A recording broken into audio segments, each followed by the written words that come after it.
альпинист, пишу мотивационные книги. Вести в такую страну инвалида без ног, это, конечно, нужно иметь характер. И у меня в голове родился такой проект, и я думаю, дай-ка я буду первым, кто это сделает. Это наша легенда. Для меня очень ценно. Это то, что мне привили мои старшие и, в первую очередь, мои родители. Первое, что это я научилась у своего наставника. Но благодаря вот Ассамблее народа Казахстана мы здесь понимаем, что это наша Родина. Он патриот той земли, которая стала его родиной.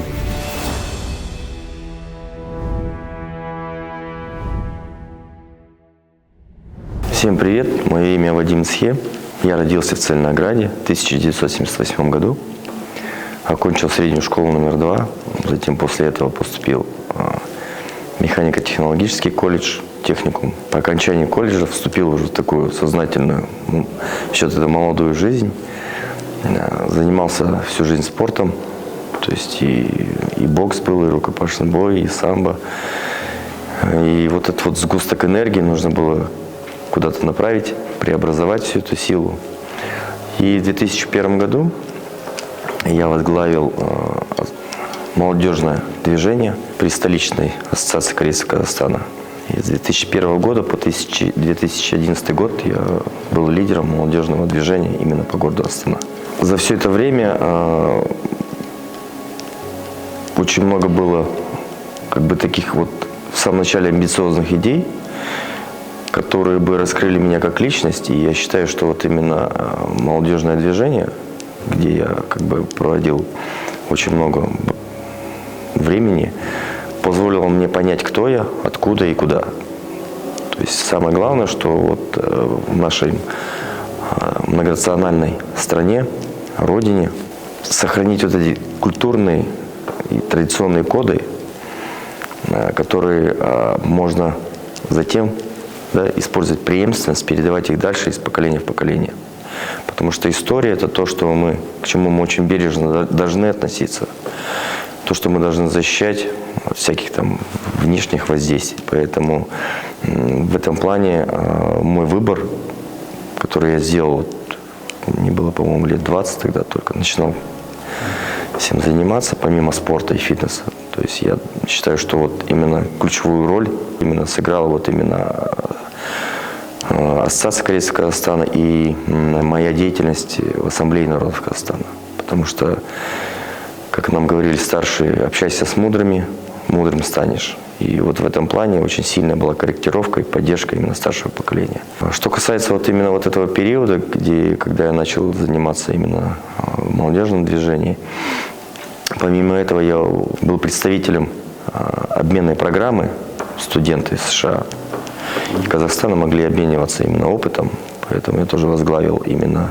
Так получилось, что несколько молодежных направлений я сразу возглавил. И при том, что при этом не чувствовалась какая-то нагрузка. Это всегда было очень интересно, это всегда было захватывающе.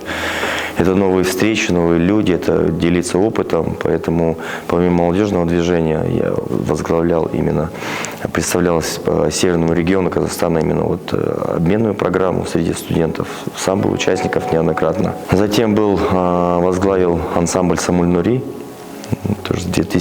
это был 2002 год. И тесно уже начал работать с представителями молодежных организаций при Ассамблее народов Казахстана. Вот когда меня зовут провести какую-то мотивационную лекцию для молодежи, даже в Доме дружбы, это просто такое настолько по внутреннему содержанию светлое здание, тут аура такая, что какой бы ты уставший не пришел, ты здесь как будто заряжаешься этой энергией, потому что ты понимаешь, что за этим круглым столом идут такие беседы, такие разговоры, что это не для галочки.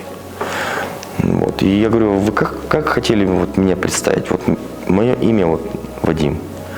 Вы хотели бы как альпинист, пишу мотивационные книги, провожу мастер-классы, фитнес, здоровый образ жизни. Даже то, что мы в 2011 году мы начали такой проект при управлении спорта города Астаны, зарядки. Зарядки по городу, которые сейчас идут, эти сцены, тоже мы были основателями этого проекта, потому что поставить сцену, и чтобы это было доступно, чтобы это было понятно. И во всем вот в этом я вижу, да, служение обществу. Это то, что для меня очень ценно. Это то, что мне привили мои старшие и, в первую очередь, мои родители.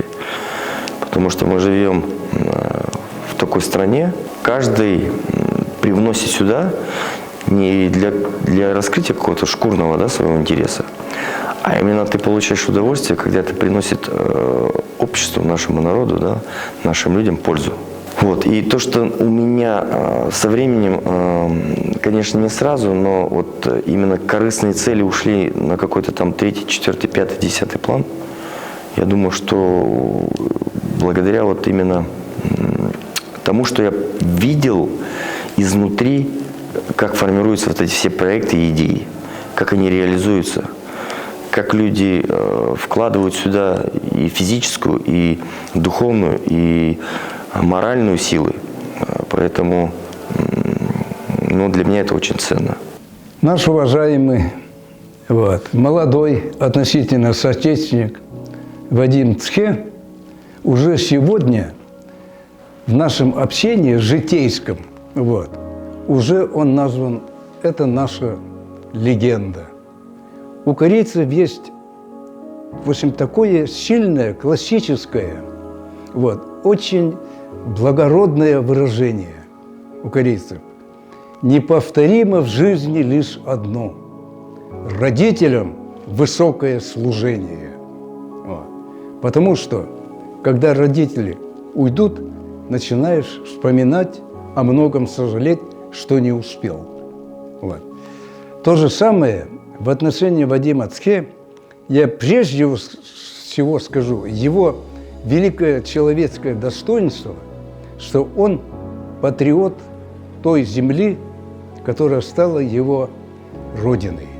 И поэтому вот эту корейскую поговорку про родителей можно и по-другому, в общем-то, озвучить.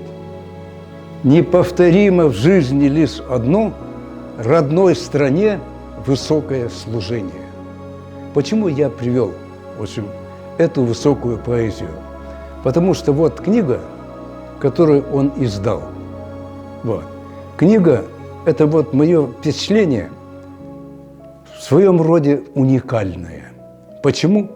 Потому что он здесь показал свой жизненный, спортивный путь восхождения на свой альпинистский Олимп. Сейчас занимаюсь, пишу программы, фитнес-программы, провожу различные мероприятия в том плане, как спикер, даю мастер-классы, посещаю международные конвенции, фитнес-конвенции, Россия, Эмираты, занимаюсь ретритами, людям показываю красоту вот именно, да, Борового, Алмата, Алматинский город, да, Тараз. Я не знаю, вот именно с Борового началось именно вот наш проект Мария Уэзова, которая единственная в мире девушка, поднялась на базовый лагерь Эверест и на гору Калапатар без ног. Но перед этим было такое, что хотелось, это был 2016 год, а 2017 год, когда я первый раз посетил Непал, и когда я был в районе Эвереста, я думал, ну что ж, почему ж вот весь мир вот хочет именно подняться вот именно на эту гору. Оказалось, что это такая вот вершина мира, и я думал, что ж такое сделать для своего города в первую очередь, да, чтобы как бы о себе, ну тогда же амбиции еще были, чтобы попасть в историю. Я изучил вот это все, кто там на лыжах, кто-то спустился, кто там, чего только не было уже вот в этом именно, то, что связано с Эверестом, но не было ни одного человека, кто поднялся бы туда на велосипеде. И у меня в голове родился такой проект, и я думаю, дай-ка я буду первым, кто это сделает.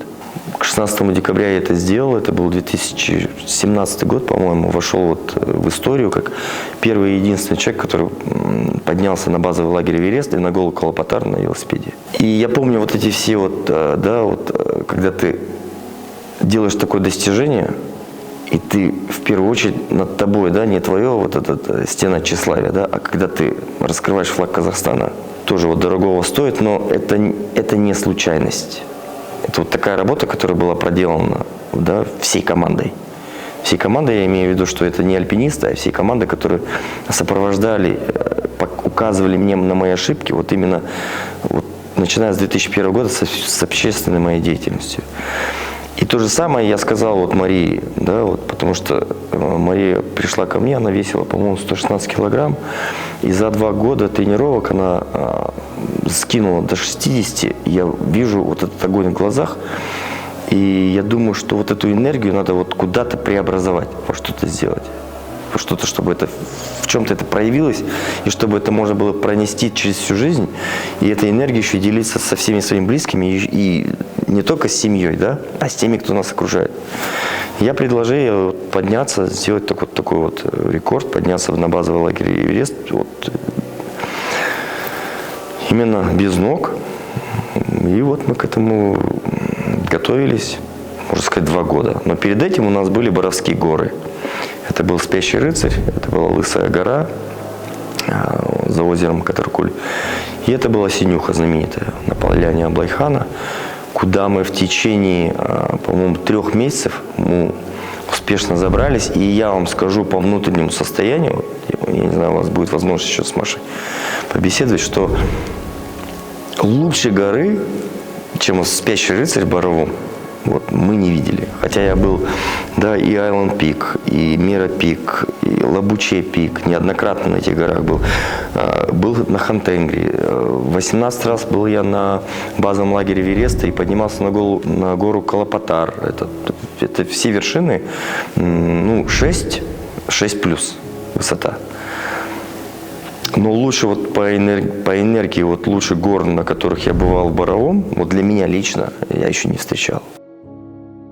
Ну, что хочется сказать, что, наверное, любой его ученик со мной, безусловно, согласится, что это не просто тренер, не просто про спорт, а, конечно, это духовный наставник, мой учитель, мой большой друг. Он меня многому научил, за что ему очень благодарна. Вообще, кто с ним сталкивался, они, конечно, все со мной согласятся, что это немножко необычный тренер в понимании спортивном.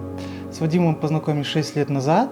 Он меня пригласил, наверное, как и у всех женщин, сейчас они меня точно поймут. Конечно, как у любой женщины, цель прийти на спорт – это похудеть.